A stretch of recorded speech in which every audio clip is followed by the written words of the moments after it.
આપણે દ્વિઘાત સમીકરણના બીજની આખી જે વાત છે તો એમાં આપેલા દ્વિઘાત સમીકરણનું બીજ એ શોધવાનું છે એટલું જ નહીં,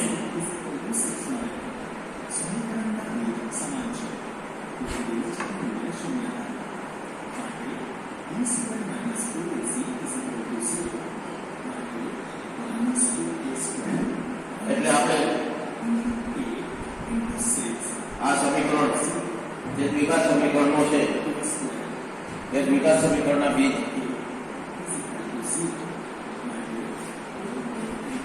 કેવી રીતે શોધી શકાય એ સૂત્ર રીતની વાત છે. સૂત્ર રીતથી બીજ શોધવાની વાત અહીંયા સમજો કે આ સમીકરણ છે. સૌ પ્રથમ ખૂબ મહત્વની વાત છે.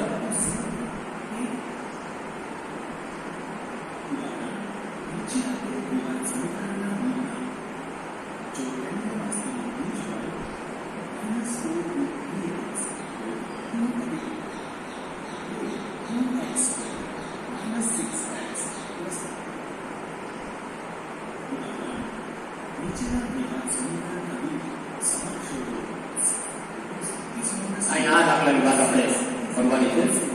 તો આની અંદર આ સમીકરણ સૌપ્રથમ પ્રમાણિત સ્વરૂપનું દ્વિઘાત સમીકરણ પ્રમાણિત સ્વરૂપના દ્વિઘાત સમીકરણ સાથે સરખામણી કરવાની છે અને એ સરખાવશું આપણે.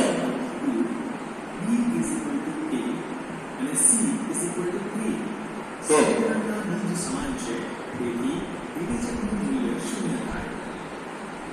b square minus 4ac is equal to 0. માટે a square minus 4 into 2 into દ્વિઘાત સમીકરણ is equal to 0.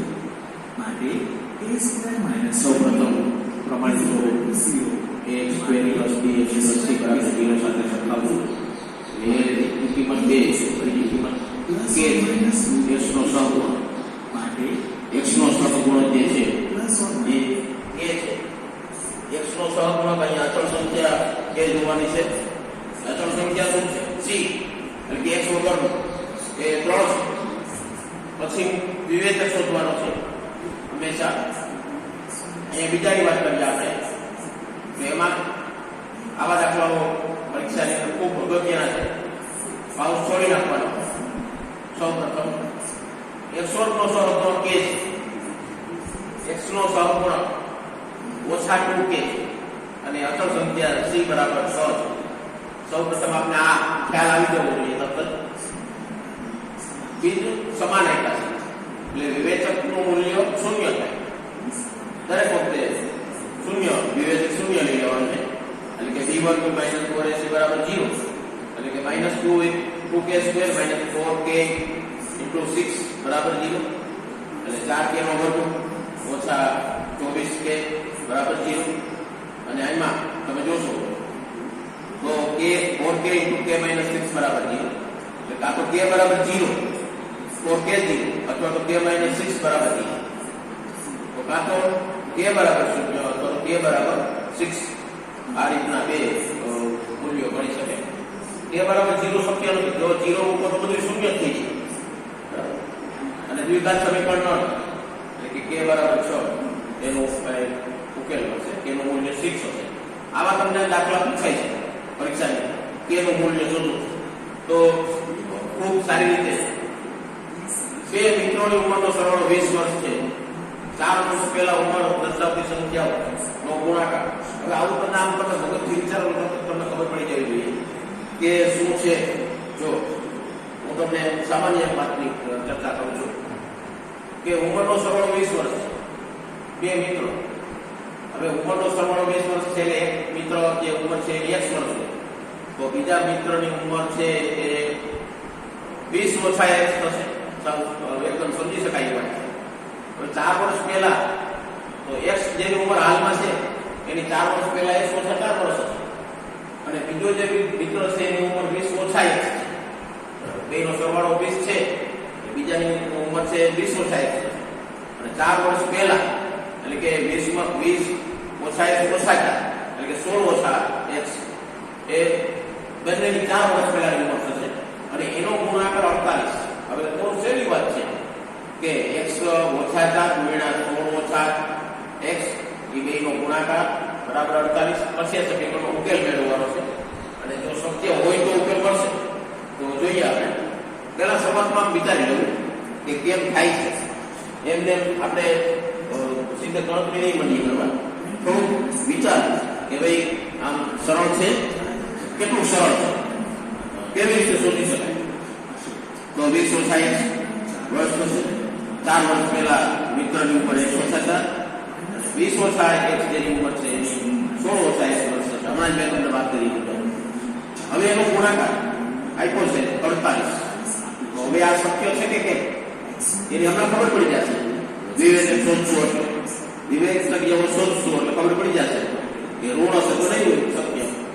16x x વર્ગ ઓછા 1 વર્ગ થશે 64 ઓછા 64 એટલે કે ઓછા 4 ગુણ્યા 16 અને ઓછા 4x ઓછા 1 વર્ગ 20x ને 4x 16x ને 4x 20x ઓછા 64 ઓછા 48 બરાબર 0, અને x ઓછા 1 વર્ગ વત્તા 20x અને ઓછા 64 ને ઓછા 48 ઓછા 112 બરાબર 0. ઓછાની નિશાની કોમન કાઢી લેશો એટલે એ છેદમાં આવી જશે સામે. 20x વત્તા છે તો ઓછા અને ઓછા છે વત્તા. હવે આનો ઉકેલ મળે તો a બરાબર આપણે શોધશું. a બરાબર 1 છે, x વર્ગનો સહગુણક 1 છે, x નો સહગુણક એટલે કે b ઓછા 20 છે, અને c જે છે એ 112 છે. b બરાબર -20 અને c બરાબર 112. સૌપ્રથમ આ રીતે કિંમત મૂકી દો. વિવેચક શોધો. વિવેચક b² - 4 છે, વિવેચક શોધશું. ઓછા 20 નો વર્ગ ઓછા 4 ગુણ્યા a એટલે 1 ગુણ્યા c 112 ઓછા 20 નો વર્ગ 400 અને ઓછા 448. રો જવાબ આવશે ઓછા 48. તે શક્ય નથી. રો કોઈ દિવસ હોય તો એનો ઉકેલ મળે નહીં. તો આ રીતે એનો બીજ વાસ્તવિક ના મળે તો આપેલી પરિસ્થિતિ શક્ય નથી. આવી ટૂંકમાં આવો બની શકે નહીં. આવું ક્યારેય ઘટના બની ન શકે. તો આ રીતે આપણે દાખલો કરી શકીએ જેની પરિમિતિ 80 મીટર હોય અને ક્ષેત્રફળ 400 મીટર સ્ક્વેર હોય એવા લંબચોરસ બગીચો બનાવવાનો શક્ય છે. તો સૌપ્રથમ મિત્રો આવી દાખલા આપેલો પૂછાય ખાસ તમે જુઓ કે પરિમિતિ કોને કહેવાય? ફરતી બાજુનો સરવાળો. ફરતી બાજુનો સરવાળો એટલે પરિમિતિ કહેવાય. તો લંબાઈ x હોય તો પહોળાઈ એની પરિમિતિ 80 મીટર આપેલી છે. ખાસ ધ્યાન રાખો. જો લંબાઈ x મીટર હોય તો એની પહોળાઈ 2 મીટર હોય તો પરિમિતિ 80 મીટર આપી હોય તો 2x + 2y ફરતી બાજુનો સરવાળો 2x + 2y બરાબર 80 એટલે કે x + y બરાબર 40. એટલે એક ચલમાં સમીકરણ રૂપાંતરણ કરવું હોય તો y બરાબર 40 ઓછા x અને y બરાબર 40 ઓછા x થઈ ગયો. અને ક્ષેત્રફળ બરાબર લંબાઈ ગુણ્યા પહોળાઈ તો x ગુણ્યા y એટલે કે x ગુણ્યા y નો જવાબ આવી ગયો છે 40 ઓછા x. x ગુણ્યા 40 ઓછા x બરાબર 400. પછી એને એ સમીકરણને ઉકેલવાનું છે અને કે એ કેવી રીતે ઉકેલાય હમણાં આખી ગણતરી કરીને રીત પાઇપ ઉકેલા મનોમન વિચારી લેવા. પછી આપણે દાખલો કરશું. જુઓ હવે કઈ રીતે થાય છે. તો લંબાઈ ધારો કે 1 મીટર છે, પરિમિતિનું માપ 80 મીટર આપેલું છે. પરિમિતિ લંબાઈ વત્તા પહોળાઈ. લંબાઈ એક સાથે લીધેલી છે પહોળાઈ આવી જશે ને આમાં વાય બેઝ આવ્યું છે બરાબર અહીં નોંધ રાખો એવું 40 તેથી પહોળાઈ બરાબર 40 ઓછા x હવે લંબચોરસની પહોળાઈ છે 40 ઓછા x જેવી મીટર હવે ક્ષેત્રફળ આપ્યું છે 400 મીટર સ્ક્વેર લંબાઈ ગુણ્યા પહોળાઈ તો લંબાઈ છે એ x છે 400 જવાબ આપી દીધેલો છે ક્ષેત્રફળથી 40x ઓછા x1 હવે આ સમીકરણનો ઉકેલ મેળવવો છે x2 ઓછા આ બાજુ આવશે જમણી બાજુ ડાબી બાજુ એટલે માઈનસ 400 પોતાની જગ્યાએ છે હવે અહીંયા 20x ઓછા 20x કારણ કે પૂર્ણવર્ત ત્રિપદી છે પૂર્ણવર્ત ત્રિપદી છે માટે અવયવ પડી માટે શક્ય છે અને એનો જવાબ મળશે પણ ખરા અને x બરાબર 20 મીટર આવશે લંબાઈ 20 મીટર આવશે એટલે પહોળાઈ જે છે એ પણ મળી જાય આપણે તો પહોળાઈ છે 40 ઓછા 20 એટલે કે એ પણ 20 થશે તો ટૂંકમાં એ લંબચોરસ છે લંબચોરસ છે લંબચોરસ x બરાબર 20 મીટર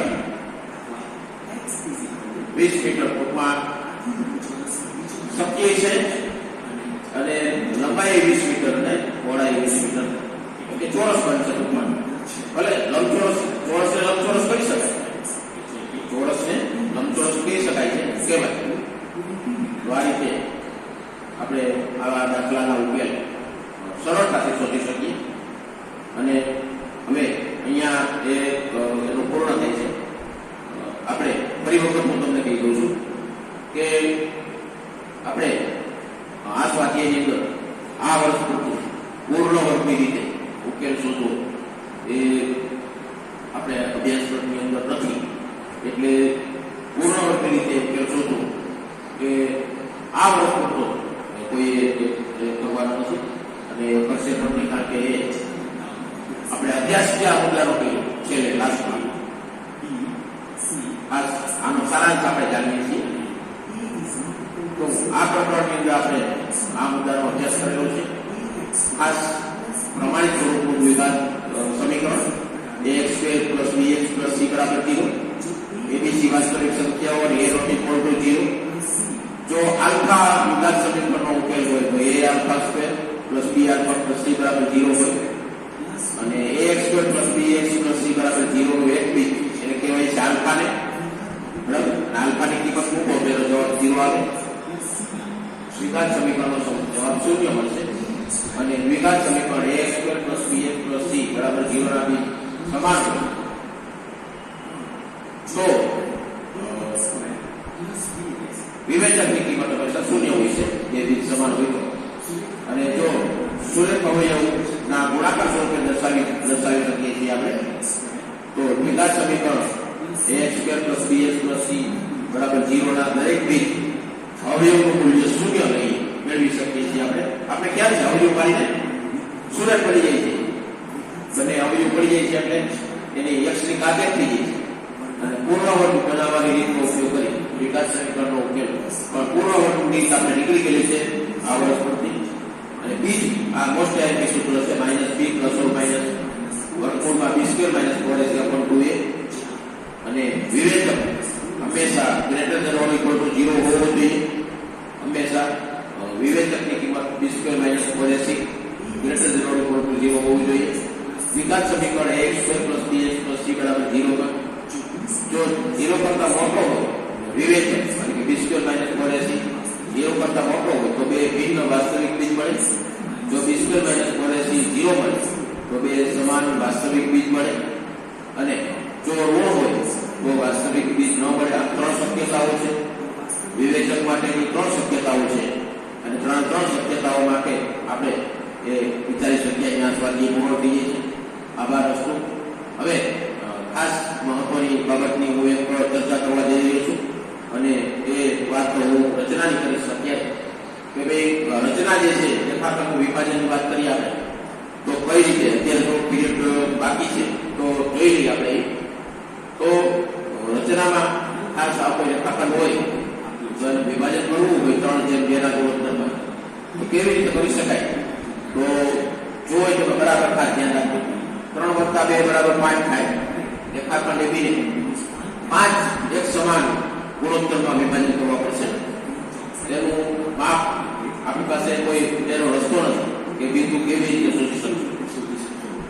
તો કેવી રીતે 3:2 ના ગુણોત્તરમાં વિભાજન થાય તો એની રચના આપણે કે 5:2 કે 4:3 આવી કોઈ પણ તો આપણે વિભાજન પૂછ્યું તો કેવી રીતે શોધી શકાય. એમ જેમ એટલે કોઈ પણ ગુણોત્તર તમને આપ્યું અહીંયા શબ્દ આપેલો છે કે ભાઈ 3:2 ના ગુણોત્તરમાં વિભાજન કરવું છે તો કેવી રીતે રચનાના મુદ્દા ખૂબ મહત્વના છે. તો આપણે એ નોંધ કરશું. સૌપ્રથમ રેખાખંડ દોરી દેવાનો AB, ત્યારબાદ લઘુકોણ બને એ રીતે એક તરફ કિરણ દોરી દેશું લઘુકોણ. હવે કિરણ AX પર A1 A1 A2 બરાબર A2 A3 બધાય માપ સરખા જેવી 5 ચાપ કારણ કે 2 3 વત્તા 2 બરાબર 5 એટલે એવા A1 A2 A3 A4 એવા બિંદુઓ A5 એવા બિંદુઓ મૂકશું. તો એક સરખું માપની કોઈ પણ માપ એ લઈ નથી લેવાનું. અહીંયા આ રીતે ચાપ 5 ચાપ ગમે તે નાના મોટી કરી શકો છો. આ F5 આ રીતે B અને F5 ને જોડી દેવાનો છે. B અને F5 આ જોડી દીધેલા. હવે આપણે 3:2 એટલે A3 માંથી રેખાખંડ દોરશું. ટૂંકમાં ખૂણો બનાવશું કે A F5 અને B ખૂણો A3 અને જે C ને છેદશે C બિંદુ એ બંને ખૂણાઓ સમાન થાય જો એકરૂપ ખૂણાની રચના કેવી રીતે થાય. પરિપત્ર નાના મોટું કર્યા વગર બરાબર. હવે આ માપ આપવાનું છે એટલું જ માપ લઈને કરશું. તો હવે A3 પાસે લીધેલું છે આ રેખાખંડ જે બન્યો છે AC A3C એ B F5 ને સમાંતર છે. આ ધ્યાન રાખજો. અને A 3:B 3:2 ના ગુણોત્તરમાં AC જેમ CD 3:2 ના ગુણોત્તરમાં વિભાજન કરે છે. એટલે કે AC માપ છે 3 છે અને CB છે એ 2 માપ છે.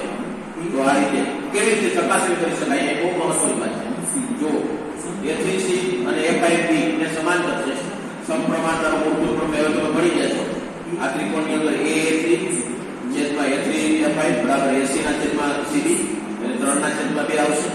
AC ના છેદમાં CB એટલે 3 ના છેદમાં 2 CB એટલે 2 છે. તો આ રીતે ચકાસણી પણ તમે કરી શકો. C બિંદુ એ રેખાખંડ AB નું 3:2 ના ગુણોત્તરમાં વિભાજન કરે છે. વૈકલ્પિક રીતે બીજી રીતે આ રીતે તમે દોરી શકશો. માત્ર એક જ કિરણ નહીં દોરવાનું. જો પેલા રેખાખંડ AB રચશું. રેખાખંડ AB લીધા પછી ત્યારબાદ એક કિરણ AX અને એવું જ કિરણ BY રચવાનું છે. એટલે આ રચના આપણે પહેલી છે. આ વર્ષની પરીક્ષા માટે આ રચના બહુ મહત્વની છે. જો કેવી રીતે દોરાય ખાસ ધ્યાન રાખજો. એકરૂપ પણ રચના કરવામાં આવે છે. હવે એટલું માપ લઈ અને ત્યાં એટલું માપ લઈ આ રીતે એકરૂપ ખૂણો બની ગયો. તેના જેવડો BAX જેવડો ખૂણો બની ગયો. ABY બે ખૂણાઓ સમાન બની ગયા. હવે એક સમાન ચાપ મારવાની છે. A1 A1 A2 A2 A3 ત્રણ ચાપ મારશું. ઉપર બે ચાપ મારશું. આ ધ્યાન રાખજો. આ એક અને બધી ચાપ મારજો તો હવે ખોટું નથી. પણ તમને 3 કીધેલું છે 3 ચાપ નીચેના ભાગમાં 3 ચાપ મારશું. A1 A2 A3 અને જેમ 2 અને ઉપર અંશમાં 2 ચાપ મારશું. B1 અને B2 અને B2 અને A3 ને જોડી દેશું. જો ગમે એ માપ લઈએ ગમે એ માપ લઈને A2 અને A3 અને ઉપર આવે એટલે એટલું માપ રાખવાનું. માપ બદલાવાનું નહીં. આ B1 આ B2 બસ. હવે B2 ને A3 ને જોડી દો.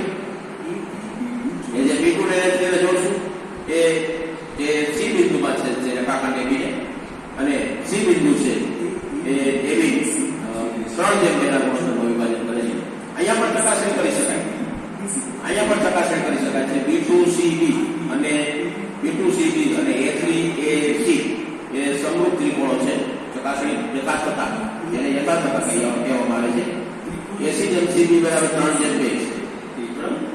હવે ત્રિકોણ AABC આ ત્રિકોણ અને ત્રિકોણ B2CB બંને સમરૂપ ત્રિકોણો છે B2C અને A3/B2 બરાબર 3/2 આથી AC/CD બરાબર 3/2 આ યથાર્થતા છે. ખબર હોવી જોઈએ સમરૂપતાના મૂળભૂત પ્રમેયનો ઉપયોગ થાય છે અથવા તો બે સમરૂપ ત્રિકોણમાં એ ઉપયોગ થાય છે.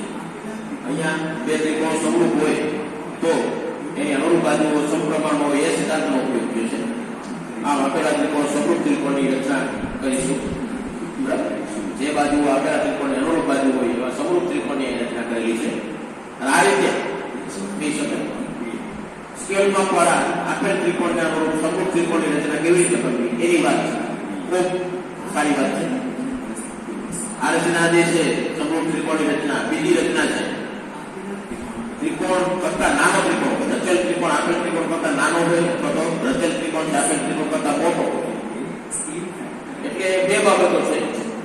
રચિત ત્રિકોણની બાજુ અને આપેલ ત્રિકોણની અનુરૂપ બાજુનો ગુણોત્તર સ્કેલમાં સ્કેલ ફેક્ટર તરીકે રચિત ત્રિકોણ અને બાજુ અને આપેલ ત્રિકોણની અનુરૂપ બાજુનો ગુણોત્તર એના વિશે એના ઉપરની ચર્ચા થશે. બીજી રચના છે અને ખૂબ અગત્યની રચના છે. આપ સૌ ધ્યાન રાખો. ત્રિકોણ ABC ની બાજુઓ આપેલ ત્રિકોણ ABC ની અનુરૂપ બાજુઓ સાથેનો ગુણોત્તર 3/4 હોય. એટલે જુઓ તમે 3/4 એક કરતા નાનો ગુણોત્તર છે. અંશ નાનો છે, છેદ મોટો છે. તો કેવી રીતે ત્રિકોણ દોરાય તમે જોજો. બરાબર, ત્રિકોણ ABC આપેલો છે. હવે એની બાજુ ત્રિકોણ ABC ની અનુરૂપ બાજુઓ કરતા 3/4 મળી હોય તેવો ત્રિકોણ રચવાનો છે. એટલે કે નાનો ત્રિકોણ રચવાનો છે. ત્રિકોણ ABC આ રીતમાં આપી દીધેલો છે. તમને થાય આવો ત્રિકોણ દોરાય, ના આવો ત્રાંસો ત્રિકોણ દોરવાની જરૂર નથી. તમે નોટબુક લઈને તમે એવો ત્રિકોણ દોરો. BC ના જે અર્ધતલમાં A છે એનાથી વિરુદ્ધ અર્ધતલમાં BC સાથે લઘુકોણ બનાવતું એવું કિરણ DF દોરો. હંમેશા માટે આ રીતનું દરેક વખતે તમારે પણ આ રીતનું દોરી શકાય.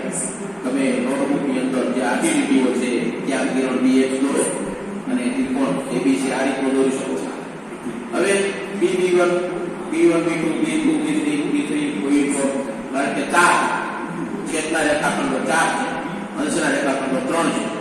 એટલે જે મોટા હોય તે બિંદુઓ લેવાના. કેટલા બિંદુઓ એટલે આ ધ્યાન રાખજો. B1, B2, B3 અને B4 કારણ કે છેદ મોટો એટલે 3 અને 4 માંથી જે પૈકી મોટી સંખ્યાઓ એટલા બિંદુઓ પછી B1, B2, B3, B4 એ બીના બદલે ગમે નામ આપી શકો.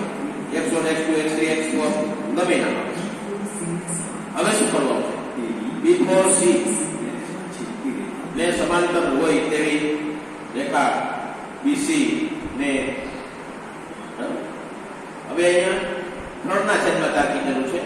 માટે 3 પાસે એકરૂપ ખૂણો રચવાનો છે. આ રીતે હવે એટલું માપ લઈને અહીંયા એટલું માપ લઈ લો. ખાસ એકરૂપ ખૂણાની રચના કરી છે. એવડો ખૂણો B4C હતો એવડો ખૂણો B3C જેથી કરીને સમાંતર રેખાખંડ દોર્યો. B3C B4C ને સમાંતર એવો રેખાખંડ દોર્યો છે અને જે C' માં છેદે છે BC. હવે એકરૂપ ખૂણો પાછો આ ACB એવડો એકરૂપ ખૂણો જ્યાં એકરૂપ ખૂણો બનાવે છે એ માપ લઈને એટલું માપ લઈ લ્યો. આ ખૂણા C જેવો છે એટલે કે ACB એવડો ખૂણો આ રચાઈ ગયો. અહીંયા આ BC'A'A ખૂણો જે છે ABCA ને સમાન છે. બંને ખૂણાઓ સમાન છે. માટે ABCD જે છે માંગેલ ત્રિકોણ છે. ખાસ આવા દાખલાઓ અને આવી રચનાઓ 4 ગોળની રચના પૂછે છે અને 100% રચના વિશે યથાર્થતાની વાત કરીએ તો યથાર્થતા પણ જોઈ શકીએ આપણે કે ભાઈ BCDS ના છેદમાં CDC બરાબર 3/1 અને BC ના છેદમાં BCDS બરાબર BCDS વત્તા બંને બાજુ એક ઉમેરી તો બંને બાજુ ઉમેરી આ રીતે 1 + 1/3 એટલે કે 4/3. તો આ તો માત્ર સમજૂતી છે.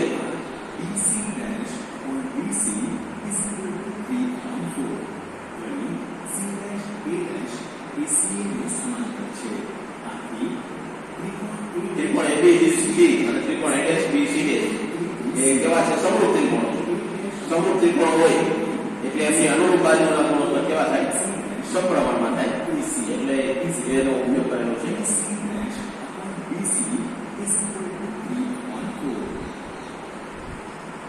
બહુ સરળતાથી સમજી શકાય એવી બાબત હતી. કઈ ન ખ્યાલ આવે એવું નથી.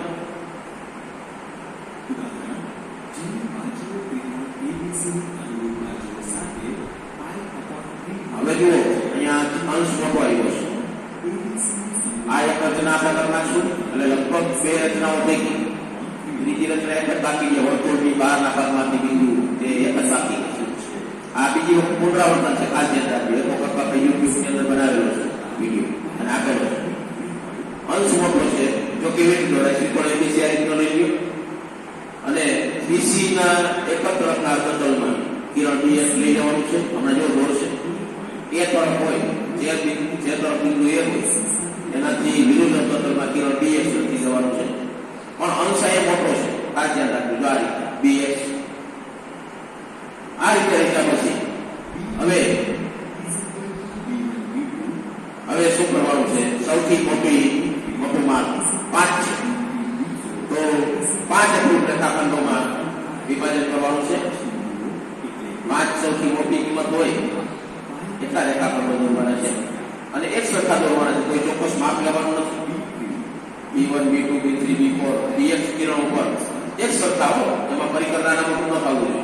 જો એક સરખું અહીંયા કોઈ માપ ચોક્કસ લેવાનું નથી. 2 સેન્ટીમીટર 1 સેન્ટીમીટર આમ એક સરખું રહેવું જોઈએ.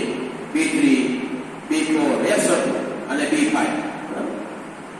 આમ 5 એકરૂપ રેખાખંડો. 3 નાની કિંમત છે. 5/3 માં 3 એ 5 પૈકી નાની સંખ્યા છે. ત્રીજું બિંદુ જે છે B3 એને જોડવાનું છે C સાથે. જો આ રીતે ખાસ ધ્યાન રાખજો. હવે એને સમાંતર રેખાખંડ B3 C ને સમાંતર રેખાખંડ B5 માંથી દોરવાનું છે અને એકરૂપ ખૂણાની રચના કરવી પડશે. આને આગળ લગાવશું.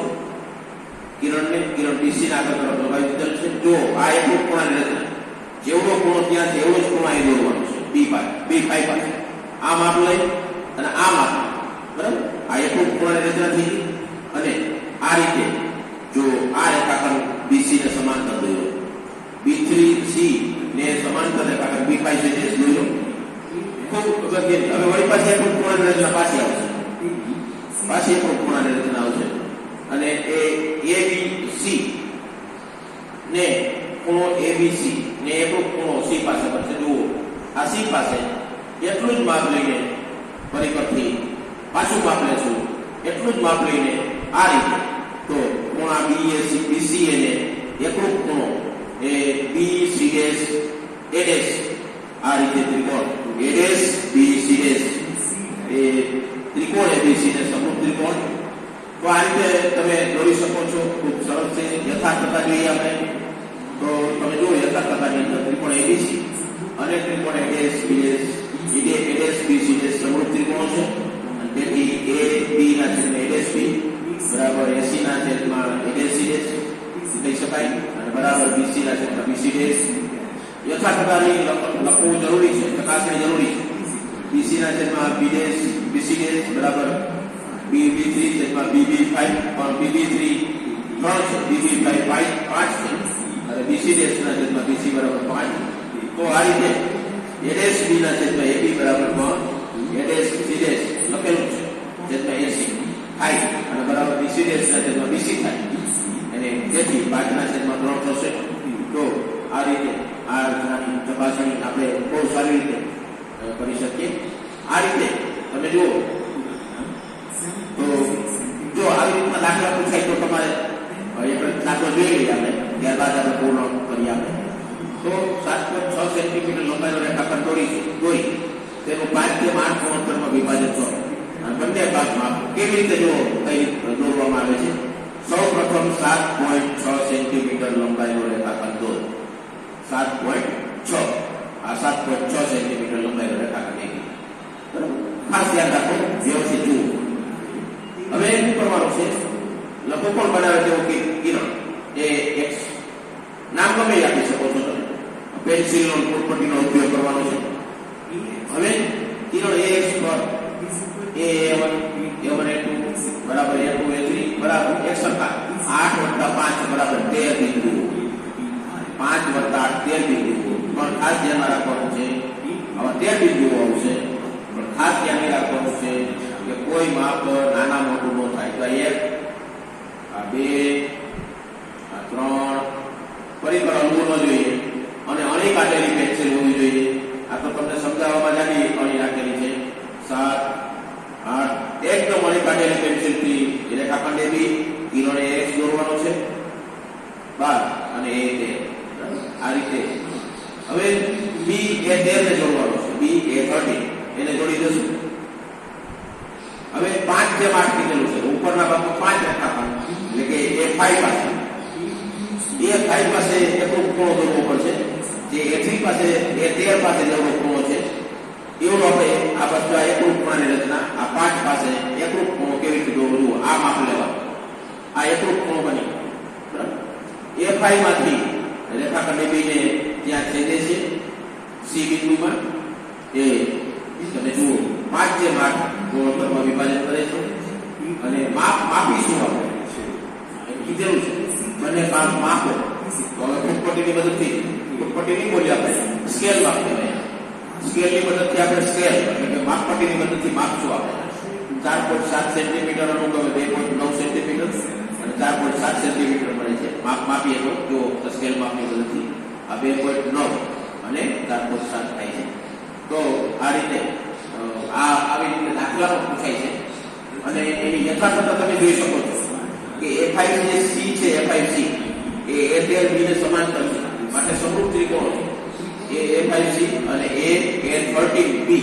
આ સમરૂપ ત્રિકોણો છે અને સમરૂપ ત્રિકોણો હોય એટલે એની અનુરૂપ બાજુ AC/BC બરાબર A5/A513 એ ભાગાકાર સમાન છે ગુણોત્તર સમાન હોય છે સપ્રમાણતા મૂળભૂત પ્રમેયથી એટલે આપણે કહી શકીએ તેથી A5/A513 5/8 છે સ્વાભાવિક છે આપણે પોઈન્ટ મારેલા છે આપણે પરિકરની મદદથી કરેલું છે 5 અને 8 છે માટે A5 એટલે કે 80/80 બરાબર 5/8 આપણે કહી શકીએ આ ચકાસણી યથાર્થતા થઈ એની ચકાસણી કરેલી છે તો ખાસ ધ્યાન રાખશું દાખલાઓ આ રીતના પૂછી શકાય છે બીજો હજી ઉદાહરણ દાખલો છે 5 સેન્ટીમીટર 6 સેન્ટીમીટર અને 7 સેન્ટીમીટર બાજુવાળા ત્રિકોણની રચના કરો અને પછી બીજો ત્રિકોણ રચો જેની બાજુઓના પ્રથમ ત્રિકોણની અનુરૂપ બાજુઓ કરતા 7/5 અંશ મોટો છે અંશ મોટો એટલે મોટો ત્રિકોણ આવશે તો 7 સેન્ટીમીટર લંબાઈવાળો